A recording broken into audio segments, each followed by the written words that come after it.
India a global hub for toys. The scheme will focus on development of clusters, skills, and a manufacturing ecosystem that will create high-quality, unique, innovative, and sustainable toys that will represent the Made in India brand. Support for food processing.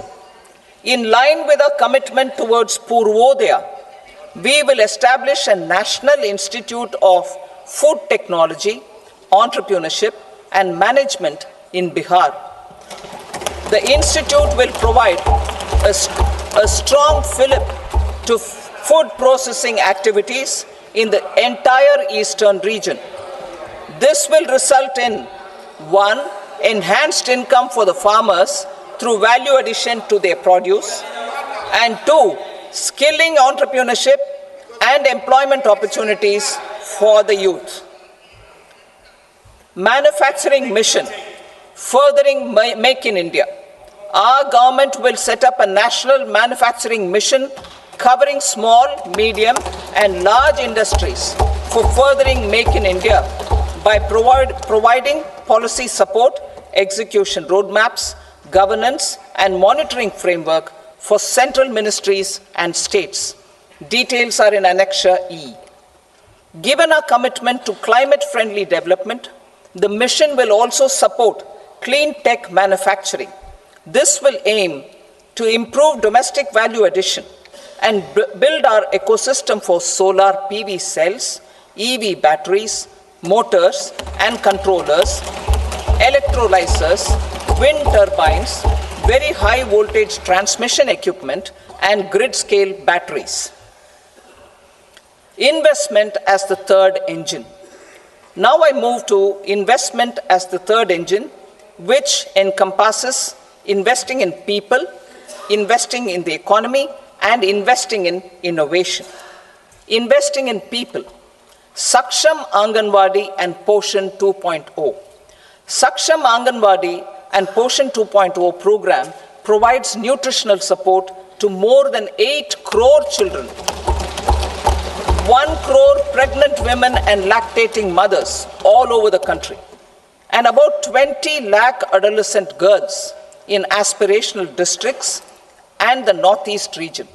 The cost norms for these nutritional support will be enhanced appropriately.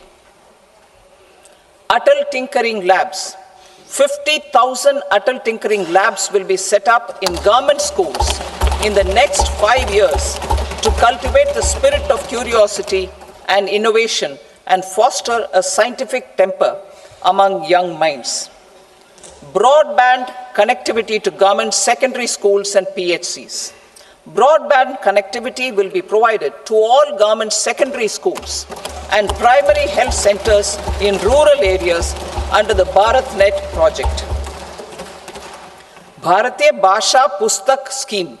We propose to implement a Bharatiya Bhasha Pustak scheme to provide digital form Indian language books for schools and for higher education.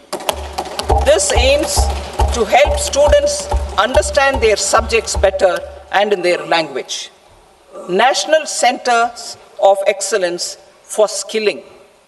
Building on the initiative announced in the July 24 budget, 5 national centers of excellence for skilling will be set up with global expertise and partnerships to equip our youth with the skills required for Make for India, Make for the World manufacturing. The partnership will cover curriculum design, training of trainers, and a skills certification framework and periodic reviews. Expansion of capacity in IITs.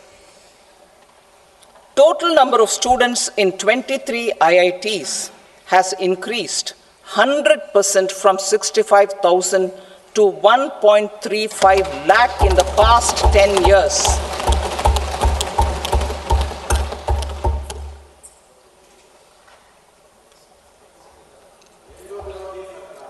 Additional infrastructure will be created in the 5 IITs started after 2014 to facilitate education for 6,500 more students. Hostel and other infrastructure capacity at IIT Patna will also be expanded.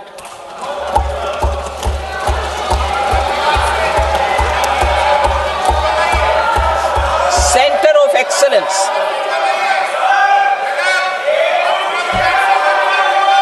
Center of Excellence in AI for Education.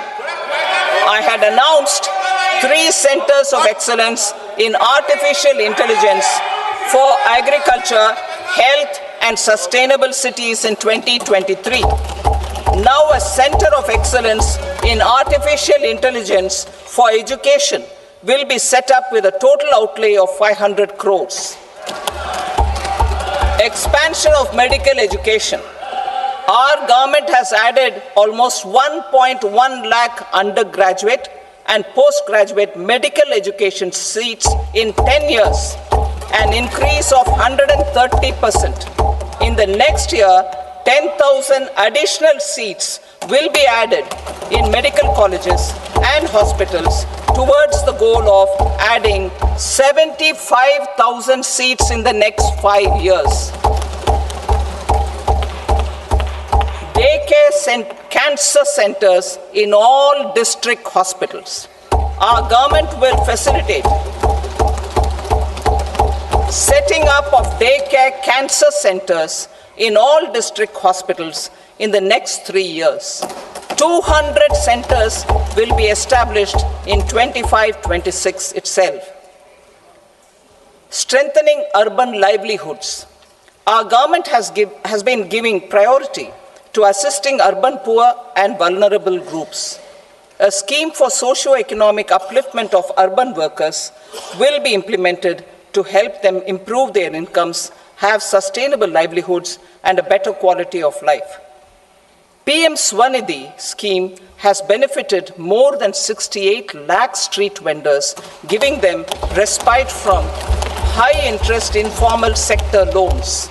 Building on this success, the scheme will be revamped with enhanced loans from banks, UPI-linked credit cards with 30,000 rupees limit, and capacity building support. Social Security Scheme for welfare of online platform workers. Gig workers of online platforms provide great dynamism to the new age services economy. Recognizing their contribution, our government will arrange for their identity cards and registration on the e-Shram portal. They will be provided health care under PM Jan Arogya Yojana. This measure is likely to assist nearly 1 crore gig workers.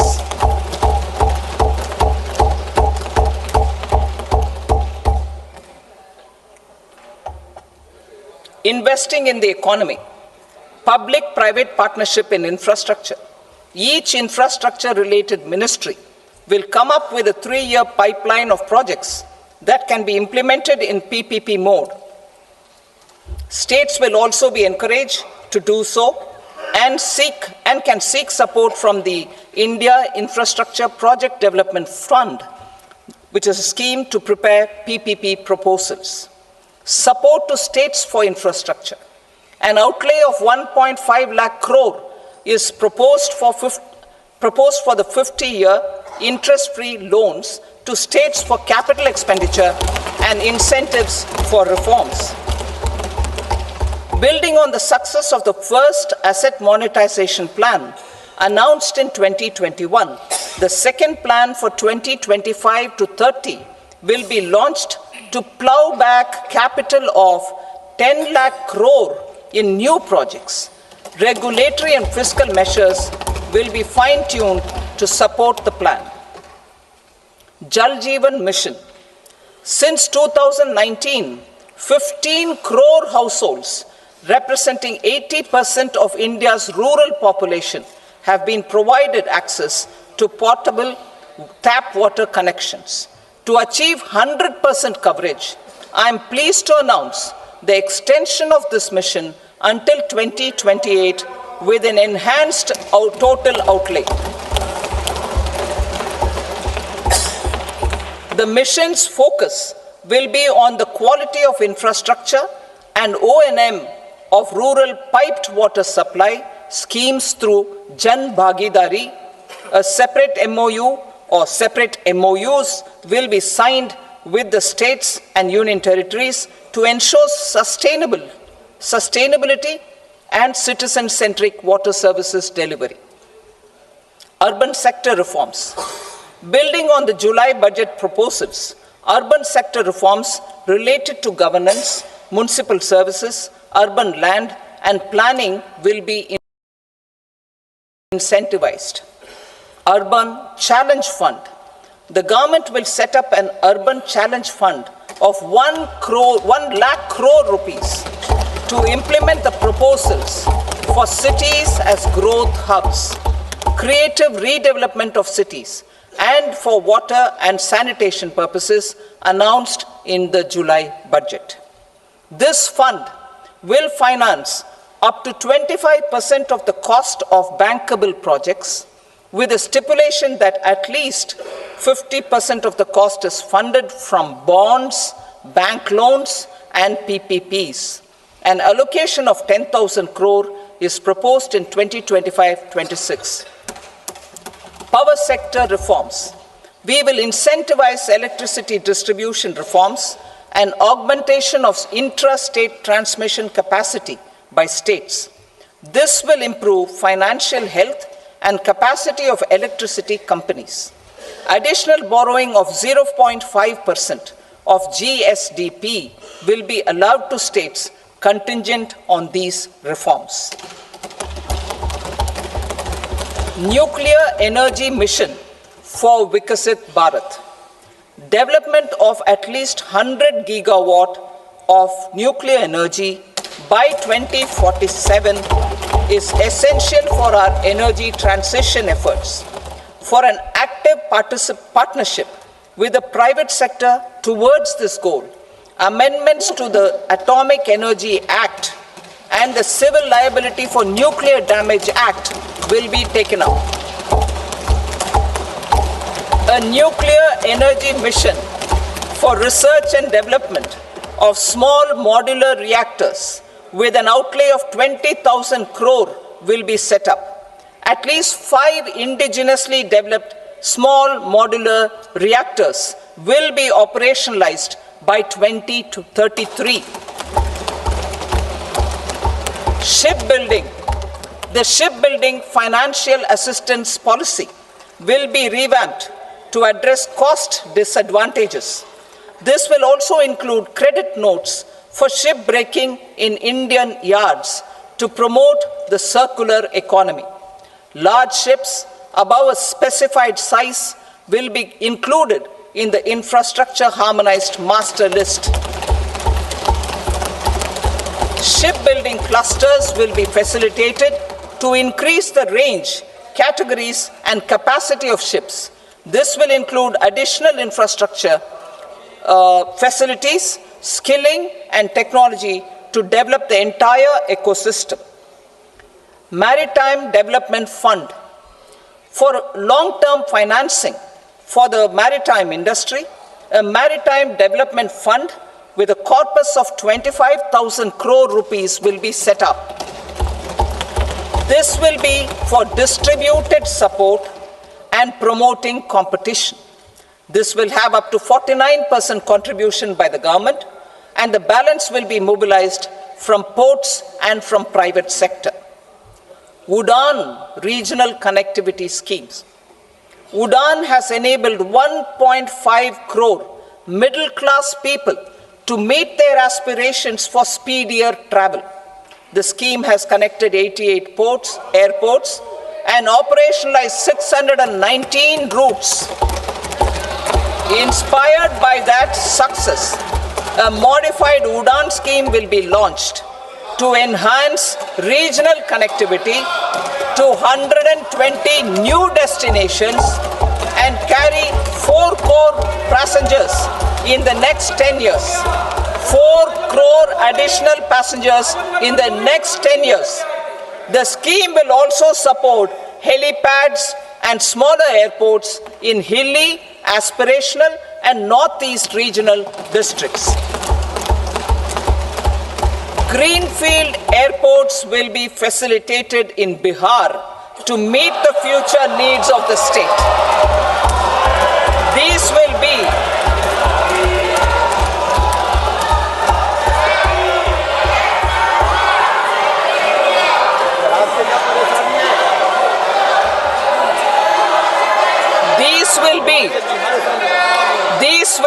in addition to the expansion of the capacity of Patna Airport and a brownfield airport in Beta. Western Kosi Canal project in Mithilanchal. Financial support will be provided for the Western Kosi Canal ERM project, benefiting a large number of farmers cultivating over 50,000 hectares of land in the Mithilanchal region of Bihar. Mining sector reforms. Mining sector reforms, including those for minor minerals, will be encouraged through sharing of best practices and institutions of a state mining index. A policy for recovery of critical minerals from tailings will be brought out. Under the special window for affordable and mid-income housing, SWAMI, 50,000 dwelling units in stressed housing projects have been completed and keys handed over to home buyers. Another 40,000 units will be completed in 2025, further helping middle-class families who were paying EMIs on loans taken for apartments while also paying rent for their current dwellings. Building on this success, SWAMI Fund 2 will be established as a blended finance facility with contribution from the government, banks, and private investors. This fund of 15,000 crore rupees will aim for expeditious completion of another 1 lakh units.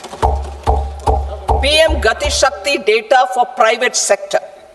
For furthering PPPs and assisting the private sector in project planning, access to relevant data and maps from the PM Gati Shakti portal will be provided. Tourism for employment-led growth. Top 50 tourist destination sites in the country will be developed in partnership with states through a challenge mode. Land for building key infrastructure will have to be provided by the states. Hotels in these destinations will be included in the infrastructure harmonized list. The following measures will be taken for facilitating employment-led growth. Organizing intensive skill development programs for our youth, including in institutes of hospitality management. Providing mudra loans for homestays. Improving ease of travel and connectivity to tourist destinations. Providing performance-linked incentives to states for effective destination management, including tourist amenities, cleanliness, and marketing efforts. And introducing streamlined e-visa facilities along with visa fee waivers for certain tourist groups. Continuing with the emphasis on places of spiritual and religious significance in the July budget, there will be a special focus on destinations related to the life and times of Lord Buddha. Medical tourism and heal in India. Medical tourism and heal in India will be promoted in partnership with the private sector along with capacity building and easier visa norms. Investing in innovation. To implement private sector-driven research, development, and innovation initiatives announced in the July budget, I am now allocating 20,000 crore rupees for this purpose. A deep tech fund of funds will also be explored to catalyze the next generation startups as a part of this initiative. In the next 5 years, under the PM Research Fellowship Scheme, we will provide 10,000 fellowships for technological research in IITs and IISc with enhanced financial support. The second gene bank with 10 lakh germplasm lines will be set up for future food and nutritional security. This will provide conservation support to both public and private sectors for genetic resources.